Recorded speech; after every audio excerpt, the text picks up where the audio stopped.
கந்தா கடம்பா திருமுருகையா சிவகார்த்திகேயா மால்மருகா செந்தமிழில் திருப்புகழ் பாடி நின்றால் மனம் மிஞ்சிடும் இன்பம் விளையுதையா.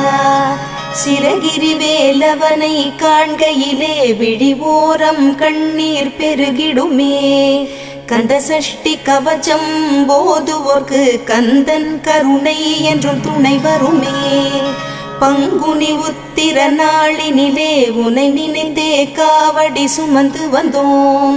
புன்னகை புரியும் ஷண்முகனே உன் சன்னதி தேடி ஓடி வந்தோம். உன் பதம் பணிவது என் தவமே, என் மனதில் நிறைந்திடும் உன்முகமே. ஷண்முக பிரிய குஹ குரு சரவணனே வந்தே இன்னருளை தர வேண்டும். தென்பழனி மலையில் ஆண்டி முகம் சென்னிமலை